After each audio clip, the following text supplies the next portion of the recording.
recording is of a conversation between Leslie Harrison and Captain Stanley Lord held at 13 Kirkway, Wallasey in February 1961.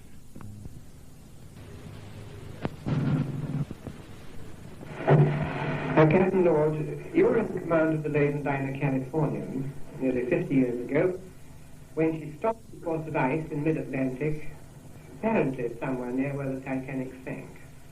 There was a ship near you until about 2:30 in the morning, and at the subsequent inquiry, Lord Mersey said this in his finding, and this is from the report. These circumstances convinced me that the ship seen by the Californians was the Titanic, and if so, according to Captain Lord, the two vessels were about 5 miles apart at the time of the disaster. The evidence from the Titanic corroborates this estimate, but I am advised that the distance was probably greater, though not more than 8 to 10 miles. The ice by which the Californian was surrounded was loose ice, extending for a distance of not more than 2 or 3 miles in the direction of the Titanic. The night was clear and the sea was smooth. When she first saw the rockets, the Californian could have pushed through the ice to the open water without any serious risk, and so have come to the assistance of the Titanic. Had she done so, she might have saved many, if not all, of the lives that were lost. Now, those were Lord Mersey's findings. Have you ever accepted them as being correct? Have I accepted them? Yes. No, not by any means. The case seems to be this ship which was close to you. Could you, with your experience, have mistaken a ship like the Titanic, the largest ship in the world, wasn't she, at that time? Could you have confused her with a smaller one, at 5 miles range? Not the slightest reason of it. No, I couldn't possibly mistake her. If she was approaching, I told the officer on the bridge, I said, that's not any Titanic. Yeah. And later I told the wireless operator when he told me the Titanic was the only ship in sight. And the ship approaching, I said, that is not any Titanic. He said, no, that's not the passenger ship. Yes. So, your experience was quite extensive at that time. You had an extra master's certificate, and you've been in command for 6 years, I think. 20, 29, 30, what was it? 1912. 1912. I got command in 1960. Was it? How old were you? 29. So you were 35, and you had I had 6 years command. and nearly 20 years of sea experience. Well, I went to sea in 1890. Let me see. 1891. 1912. What effect did Lord Mersey's finding have on your career? Well, it meant that I lost my position in the Leyland line. But fortunately, I had friends who got me quite as good a job as I'd lost. Yes. You were asked to resign.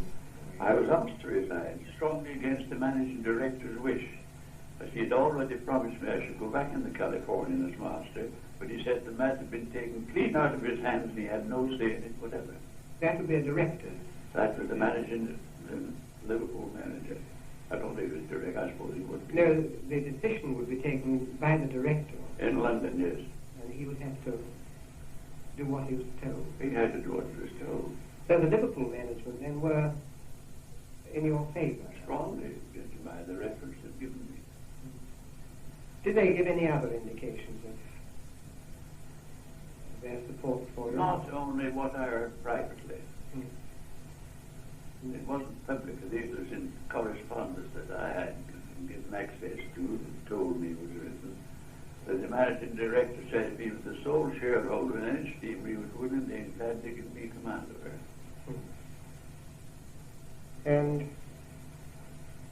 the next job that you took came your way how? Well, The next appointment that you took. was with all the Latin Company. And how did you get in touch with them? Through a great friend of mine in Brunswick, Georgia, Mr. Frank Strong, a shipping man. What was he? Well, the Scott's father was a shipmaster who settled in South Carolina, as left the sea, captain of a tramp steamer, and settled there in Savannah. And his son drifted down. He had an office there, a ship's agent, and this Frank Strong, the eldest son, settled in Brunswick, Georgia, and that's where I first met him. What was his job? Ship's agent. To the Leyland line? And to any company that wanted an agent. And he took a big interest in Oh, great interest. He wrote to Lord Latta, to Mr. Franks, to Mr. John Latta, as he was then, a private letter telling him, Latta told me this, that he thought I'd been very harshly treated, and if he could do anything for me, he'd much appreciate it. Latta told me that for you in one of his letters. So Latta offered you an appointment. He asked me to come down to see him, and I went down to see him, and he told me that Frank Strong had given me a very good character in every possible way as a shipmaster, and after hearing all this, he said he would have a ship vacant as master in a week or two, and he would let me know. And I had a letter from him afterwards appointing me to this ship with the different salary that I would be getting. And would I accept it? So I promptly wrote back and said I would accept it. And I joined the Anglo-Saxon in January, 1913. And you got on well? Splendidly. There's no shipmaster ever treated any better. Nowhere. What other senior masters were in the company at the time? Oh, there's one old fellow, he was killed afterwards by a shell and blown off the bridge. Do you want to give his name? No, I was wondering, I think you got the offer of new ships very quickly, didn't you? Very quickly. I was appointed, I was given this new ship, the Anglo-Chilean, and I was practically one of the junior masters, but I was given the largest ship that I had and told to come north and look after the building of it, the fitting out of it rather. That's in the middle of the First World War. First World War, and I was ashore about 3 or 4 months. It was good leave for those days. Yeah, and then I left in her, bound for Alexandria, loaded in London with ship's stores, army stores, and got there safely after being chased. And you And stayed seeing another ship sunk. Your own wartime career was uneventful in the sense that you didn't lose any ships. Didn't lose any ship, didn't lose any lives. And how long did you stay with that? 14 years. Until you retired? Then I retired on medical advice. 14 of my happiest years at sea. And you've been Shown every consideration and kindness by the senior member of the firm. And it was, as firms go, notoriously tough.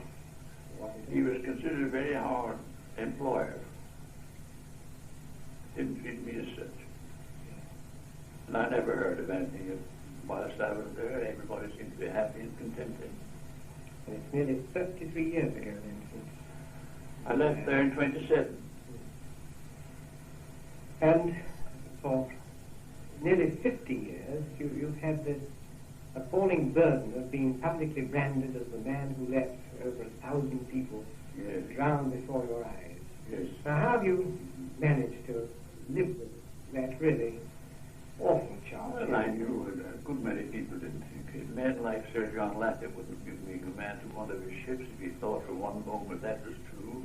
He didn't think it was true, and the man who recommended me to him, Frank Strong, he certainly didn't think it was true. And the owners of the ship in Liverpool, the management there, never thought for one moment it was true. And that helped you to... Helped me to carry on. I never was molested or bothered in any way at all when I was at sea about it. Never asked anything about it. What efforts were made to get the findings changed? Well, the Mercantile Marine Service Association wrote down to London, finding out all these defects in Mercer's decision, and asked for further inquiry. And they wrote back officially to say the Captain Lord was never censured in any way, and therefore there was no necessity for an appeal. And officially they kept on. But they plugged on with this approach on your behalf. we would never have another inquiry. And I think that you yourself also made approaches to the Board of Trade and to members of Parliament. Well, I saw, I forget who. Yes, I saw the Member of Parliament down there. I forget his name now. Local men? Hmm?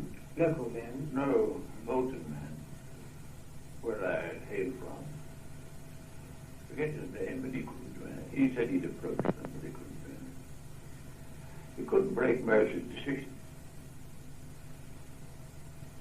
And there was, in the summing up by what his Lucified at the time for the Board of Trade, he made a reference to you and said, I think these are his words, perhaps it would not be wise to speculate on the reasons which prevented the captain of the Californian from coming out of the chart room at 1:15 in the morning when he was called by the second officer.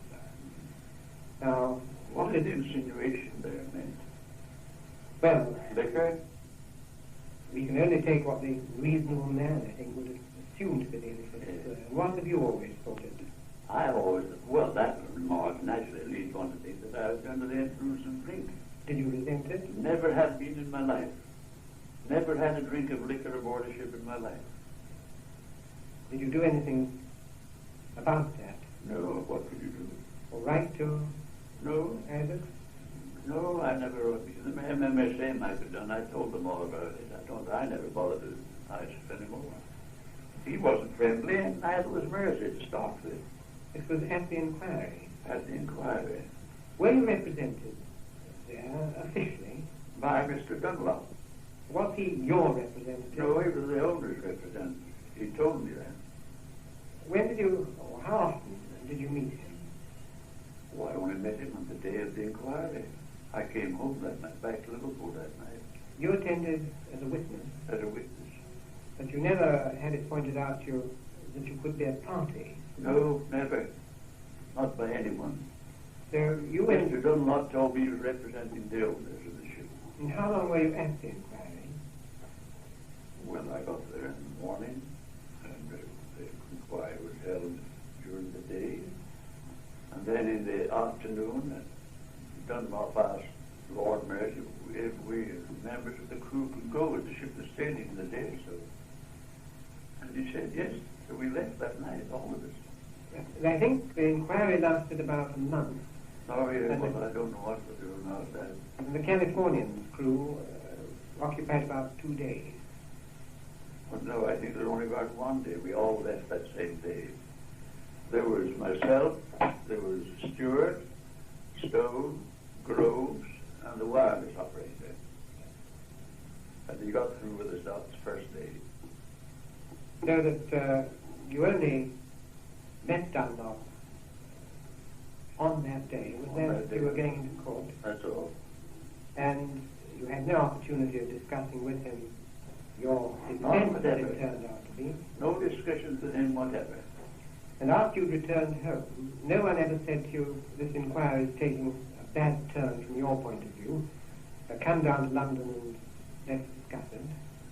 No, never asked to go to London again. Never asked to say, offer any further information. So you just attended as a witness As a for a witness. day, and As the officers of the ship did also, as witnesses. after that everything was in the hands of a man with whom you hadn't discussed this question at all. True, Dunlop. Did you know that Dunlop, when he opened his final address to the court, apologized for not having been in court as often as he should have been? No. That it does appear in the findings. So, he wasn't in the court, evidently, during the whole of the case, which he ought to have been. And had you known that, you might have done something about it. Well, what could we do? He was there for the owners. As he told me, he was representing the Leyland line. And as far as I was concerned, he got nothing at all, only asked me. I don't think he asked me any questions, whatever.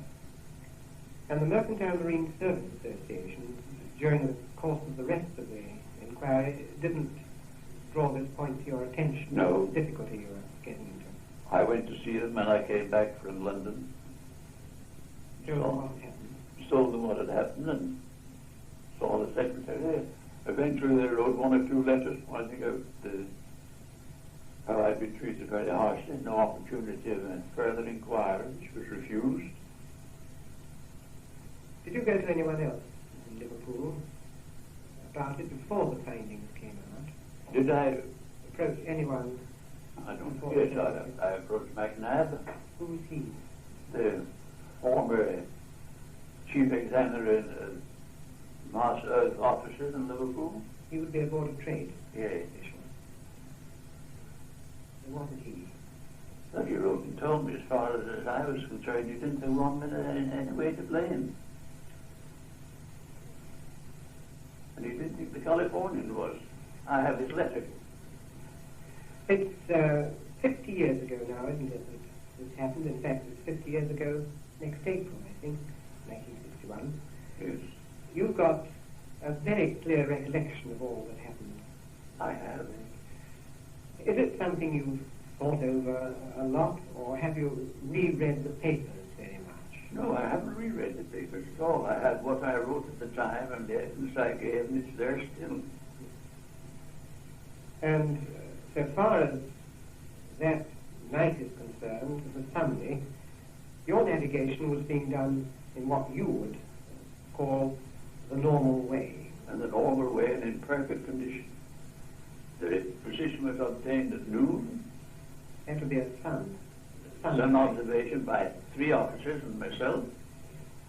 And then the second officer took a dead reckoning latitude and worked out a longitude about 4 o'clock in the afternoon and gave it to me as agreed with dead reckoning. The chief officer took a latitude by a star about between 7 and 8 that evening and said that agreed with dead reckoning. And we sent out our position at 5 when we passed those 3 icebergs, giving our position. We sent our position out at noon after observing it, broadcasted. And when we stopped that evening, we sent out our position again, telling them where we stopped, which all agreed with our full position carried forward. And wait till the clock stops.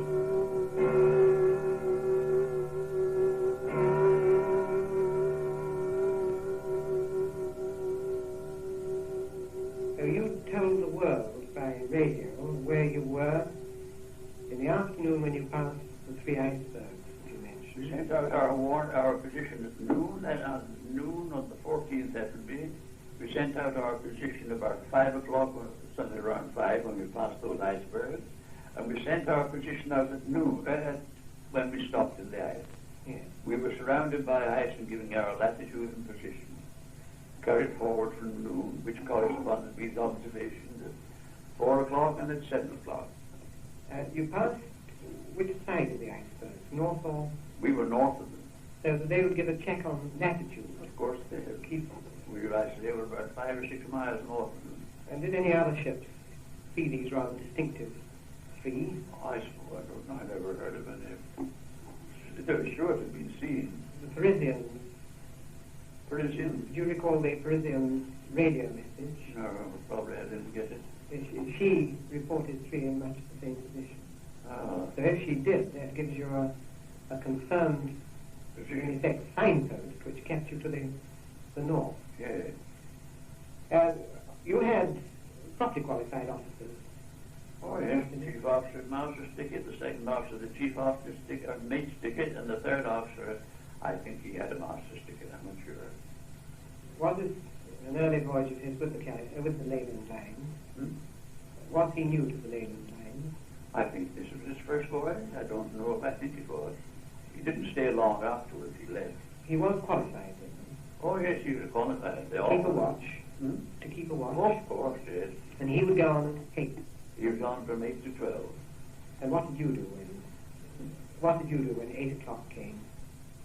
Well, the chief officer came off the bridge. I met him coming down about 8:15 and told him, I said, I'll go up there and stay until daylight in the morning or until you come out. Not because you doubted the ability of the third officer, but because... Not the slightest. All I was going up for was assisting to look out for ice. And it was my job to be on the bridge in any doubtful waters. That's why I went up. There was nothing in sight when I went up, and I sighted this ice. I personally ran the telegraph full speed astern at 20 minutes past 10. The second officer or the lookout man hadn't, the third officer or the lookout man hadn't reported it until after I'd run the engine astern. And she was stopped then in ice. Well, she did stop, and it would take a few minutes to stop a ship going full speed. And the position was given to the position was given, the correct position, no looking or anything at all about it. That was it. America seemed to think the positions were wrong. They were not. There was no fooling or falsifying of any position at all. And this was at 10:20 when you were about that. 10:20. Was there anything else in sight other than ice? Or? Nothing. Then I suppose a little later on, we didn't notice time as much then. We weren't suspecting anything being sent. But I went on the bridge. I went to the port wing of the bridge. The third officer was there, and I don't know why to visit. I think I did draw his attention to a small light approaching on the port quarter. And he saw it, of course, and we looked a little while. And I says, well, there's nothing in sight that I know of on the Titanic. He says, well, that looks like a passenger ship. I said, to me, it doesn't look like any passenger ship. There's not enough lights, and there's not speed enough on it. I said, anyhow, I'll go down and ask wireless. Went down, got all the wireless, asked him what he had. He said, I've only got the Titanic. Well, I said, there's a ship out here. And he came out to the door of his room with the phones on his head. And I said, there's the only ship going. He said, that's not any Titanic ship, not enough lights and not going fast enough. But we're ready with it. Yes. And eventually, to take my job, the third officer came on deck, and I yarned with him. I told him, I said, I'd be around. The third officer was on deck. And when the second officer came out, I spoke to him. He went on the bridge to relieve the third officer. I went up and had a yarn with him. Came down and had a talk with the engineer or some of them. And hung about, sat down in the chart room. Third officer, second officer whistled down to say the steamer that was in sight was showing signals. I said, what are they? Compass signals? He said, I don't know. Well, I said, just Morse and find out. And he did Morse because I heard him things just over my head. You hear him tapping. And then nothing happened then for a little while, and probably I dozed off, and then Gibson came down to say that the ship had steamed away and altered her bearing from south by west, south by west to southwest by west. That is what, 4 points in the which would show she was underway. Oh, she got underway. The second officer told me that. He sent the boy down to tell me. Well, I said, let me know if you want anything further. That's all that was said about it. And then morning work. Morning followed. What time were you normally? I think the second chief officer called me about. I was fully dressed, boots, hat, coat, collar, and everything on, like just laying on a short settee. Wouldn't take my full length. And when Stuart came down and said, it's breaking day now, I said, right, put her on standby. So he did, and I walked all around the boat deck and had a look at the ice, what it was like, and then I went on the bridge. Then he drew my attention to these signals that had been going on in his watch, in the second officer's watch. Well, I said, there's nothing inside now. He said, no. I said, did he give you any idea of anything? He said, no. Just signals. I told the second officer shortly after, it must be 1 o'clock, that I said, everything's very peaceful and quiet here. He said, yes, sir, everything's very quiet. Nothing to worry about. I said, well, I think I'll go and have a nap. We may have fog tomorrow. Cold water and warm water mixed in. He said, all right, sir, and I went down. And then after that, he gave me the signal, the message out the voice tube. Chart room was underneath the bridge? Underneath the Directly bridge. underneath? No. There was a navigating room underneath the bridge. And then came the chart room below that. Flying bridge, then the bridge with the chart room on it and the wheelhouse, which was never used.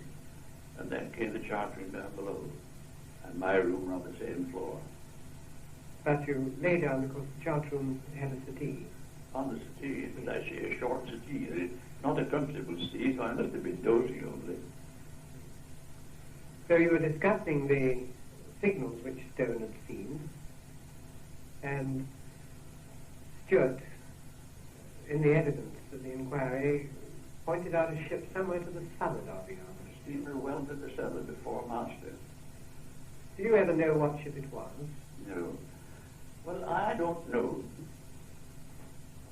I said to Stewart when he told me about that, I never seen what was Sparks has got on his ships. We were then moving slow, just starting going slow, dead slow through this ice. So he came back after he'd waited a while, and came running back. He said, the Titanic sunk, struck an iceberg and sunk. So I said, get the position. She sunk. He got it from some other ship wireless. And I said, call all hands, swing out the boats, and get the position. We laid down the course, the position, which I think was 22 miles or something. So we pushed through the ice. We weren't taking any notice of courses after we laid the course for the ship. And we altered our courses so that on the clear edge of the ice, went down till we picked up the Mount Temple. Where would she be? She was ahead of us on the same side of the ice. Passed fairly close to her. Could And read her name. westward? Westward and southwest of where we were. And there was another 2 miles of ship, which I think was the Almerian. But then we saw on the other side of the ice, we saw a foremaster. So we pushed back through the ice, well to the southward of where we'd been stopped, and to the westward. And we pulled up alongside the Carpathia, 8:30, I suppose, 20 past 8. So you'd been underway roughly 2 hours. At what speed? Well, the speed was various coming through ice. It was slowing down. Once we got in the clear water, we were going about 12 to 13 knots, I think, till we picked up the Mount Temple. So you must have covered at least 20, I should think so. 25 or 30 miles. Even with the delays, the alternate of course of coming through the ice slow. We got close to the Mount Temple. I think we slowed a little. I forget. And then turned, picked up the Carpathia, went back through the ice to where she was heading southeast of where we were then. Did you exchange any messages with the Carpathia? Oh, yes. How? I think it was by wireless. Any visual? No visual message, I don't think. This I think Rostron said he had all the passengers aboard and we couldn't be of any further assistance. When he asked me would I look round, he said he was getting underway, would I look round, see if I could see any other survivors? I said I would. So I steamed down, I suppose about 10 miles to the southern, about south, but you weren't taking any notes of courses then, we had the position there. So I went down through the clear ice to see if I could see any boats, never saw a thing. Came back again where she was, and she was getting underway and going. So I wireless and told him I hadn't seen the sign of any survivors, and I was then going back on my course to Boston, which I did. Have you seen any wreckage? No. No sign of wreckage where we were, only boats, empty boats. There are lifeboats. The crew had been there, passengers had been taken off, and the boats cast adrift. No body? We passed one boat with some luggage in that had been discharged, and they had disembarked aboard the ship and left the luggage behind. I think there were 4 or 5 suitcases in that boat, which I mentioned as the evidence. And you said that then you got on your course again.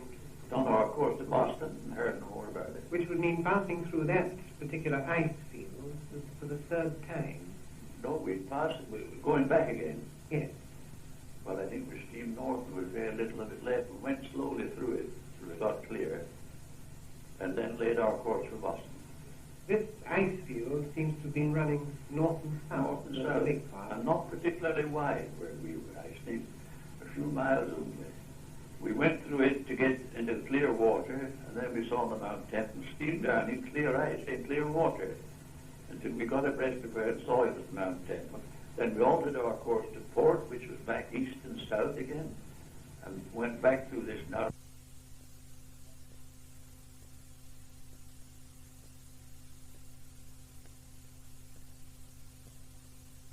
Back east and south again, and went back through this narrow ice until we got alongside the Carpathia. But Roston said he first saw us at 20 past 8. This was in an affidavit. Yes. On the other, there were two other ships in sight at daybreak, neither of them was the Californian. That's proof, I should think. According to Lord Mersey, you should have been within 5 to 8 miles Perfectly of the ridiculous. Carpathia. Perfectly ridiculous. In the area where the Carpathia was lying, was it field ice or icebergs? Or No, there was no great amount of ice there, nothing big. We didn't see any big ice after we passed those 3 large ones in the early evening. Nothing big at all. Yes. It was all the field ice. On your way to Boston, I expect your radio was busy. Did you get messages about this Titanic? No. Oh, yes, we got a message from one ship asking one passenger if we'd got any survivors aboard. And I wired back, we hadn't got any. I think your radio messages, which you kept, showed one from a man called Wick on the Olympic. So what? A man called Wick on the Oh. Olympic, asking about passengers. The newspapers, I think, were interested too, weren't they? Oh. Well, we didn't see anything. We ran into fog the next day, as I expect we would do with the cold water and the ice and the warm water south of it. That lasted a few hours, then we got to Boston safely. And at Boston, you got the call to the American inquiry. After the document given evidence to a newspaper for which he was bribed heavily, I believe. According to the evidence of the New York, rather the American inquiry, Evans, your radio officer, said that he got $500. Senator Smith or someone repeated that several times. $500 in those days to a man drawing £7 a month was a lot of money, a great temptation. That's all he was getting then, £7 a month. You didn't see him at the inquiry. Hmm? You didn't see him at the American inquiry. I didn't see him. And he left the ship, What was deserted. the American inquiry like? Well, Not like the British one. It was a Oh, different, no, we all sat around. And Senator Smith was there. Archie called one of us at the time and asked questions. As soon as I'd given my evidence, I left, of course. He gave me permission to leave, and I went and got a train back to Boston. Were there any technical people there? No questions in my recollection at all. Yeah, that's what we'd seen or something or other. I really forget. He wasn't a nautical man. He didn't know much about nautical affairs. Where was it held? In Washington. In one of the Senate. Yes, one of the Senate chambers.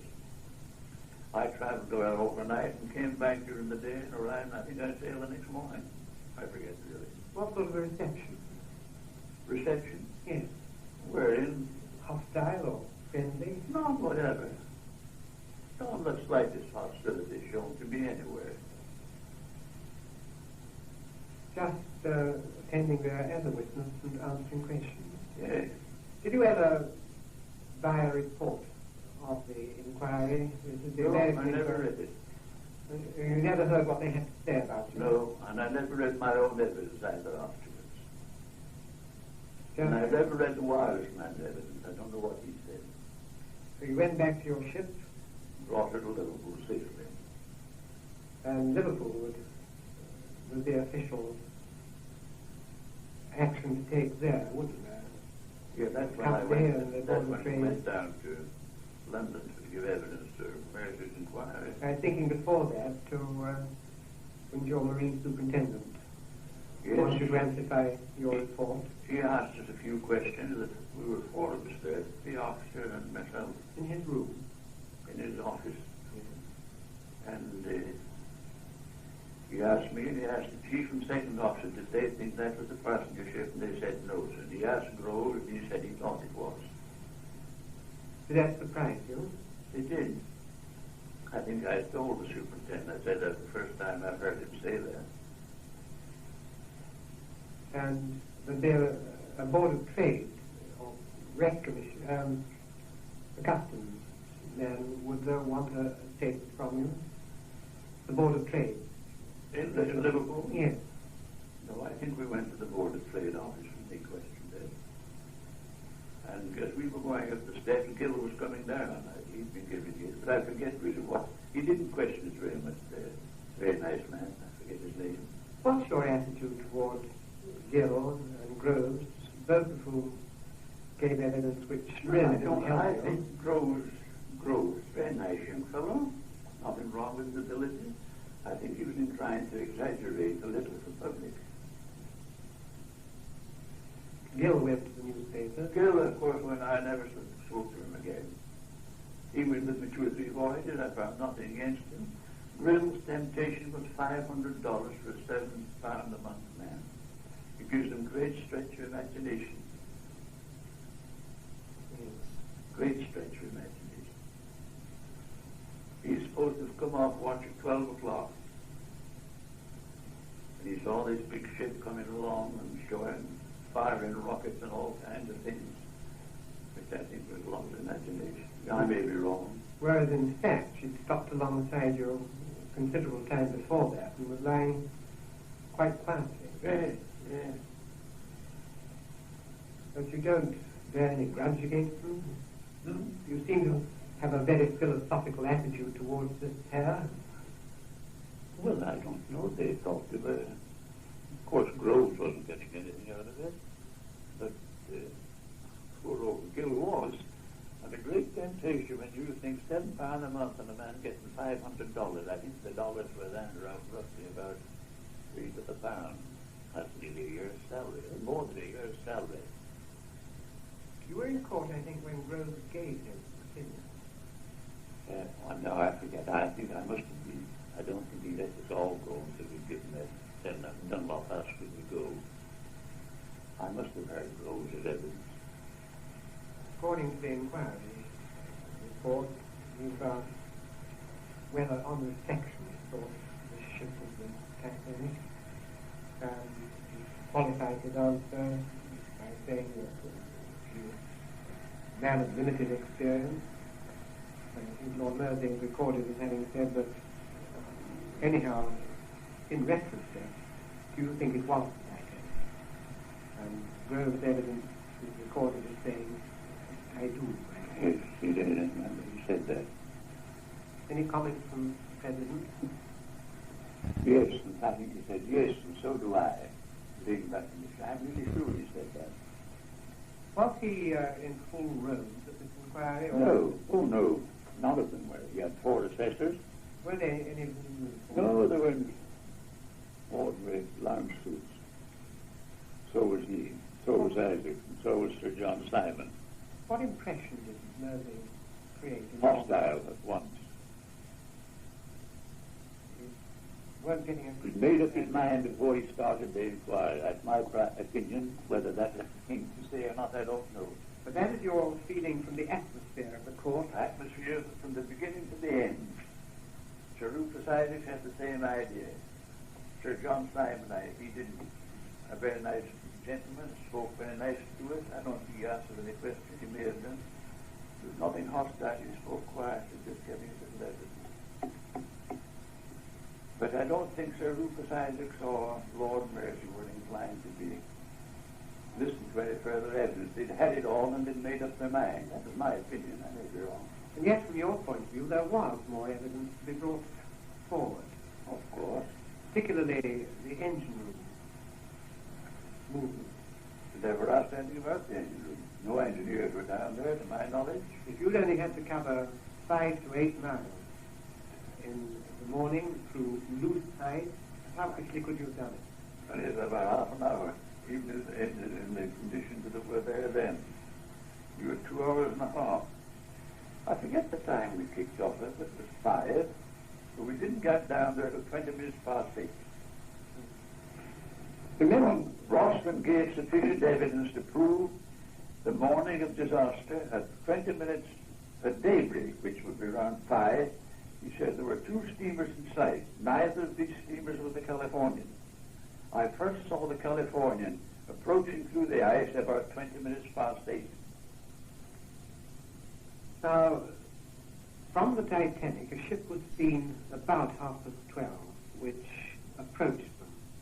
And that was the first ship which the Titanic had seen. And that was the ship which Lord Mersey was convinced was you. Yes. Forgetting for the moment that she was moving, which of course you weren't, have you ever thought or puzzled out what ship this could have been? That's what you said, yes. She was a ship that didn't reply to wire to Molony. She was underway, which the Californian was not, from 20 minutes past 10 until somewhere around 5 o'clock next morning. Although Lord Mersey said this steamer was steaming towards the Titanic was the Californian. How, I don't know how he made that out, I don't know. You got a letter, didn't you, sometime afterwards from a man called Baker? Oh yes, I got a letter from Baker, who was in the Mount Temple. And he was drawing your attention, I think, to certain rumors and things which were sweeping through the Mount Temple. I've got a newspaper cutting here from, here we are, the Buffalo Courier. Where is Buffalo? Is that near? It's somewhere in America. Not very well. Headlines: turned away from the sinking ship. Passengers and members of the crew of steamer Mount Temple say they saw Titanic signals. Might have saved all.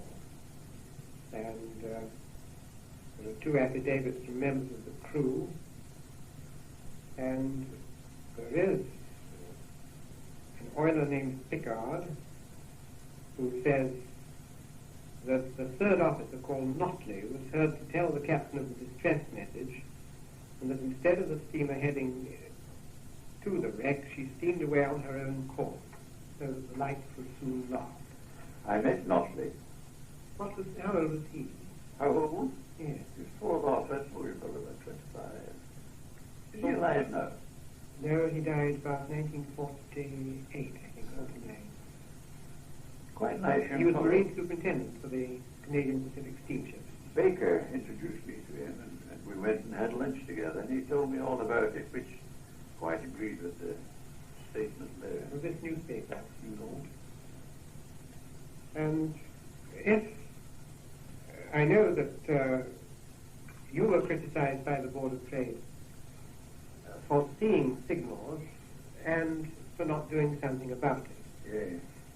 And they maintain that trying to muddle the issue by bringing in another ship doesn't alter what they thought about you. No. But nonetheless, this possibility of the Mount Temple being the ship which did approach the Titanic is quite an important one. And Notley, to your mind, seemed quite honest in what he had to say. It was.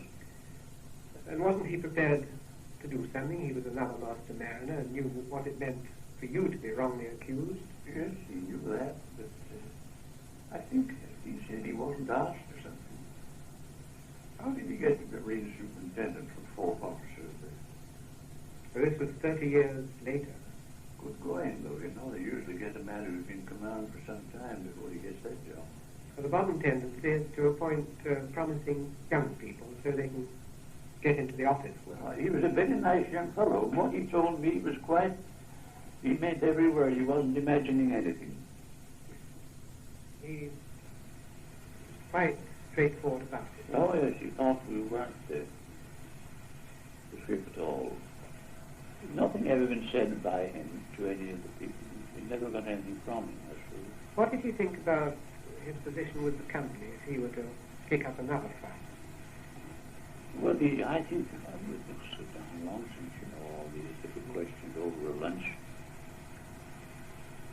But he was sympathetic, anyhow. Most sympathetic, most. And he only too willing to come and tell me all he knew. Baker left us then. He introduced me to Notley by some arrangement he'd made, and we went and had lunch together. Notley and I had talked for about 2 hours, and he told me everything he knew. And his opinion was we were not the ship. What did he know? Hmm? What did he know? What did he know? Yes. Well, he could see the ship there, and all the Mount Temple was doing. And she was on the far side of the ice from the position where the Titanic Yes. must have found it. We went through the ice to get to our position, then came back to where the Titanic survivors were. So that, the part of the Mount Temple then is quite a puzzle.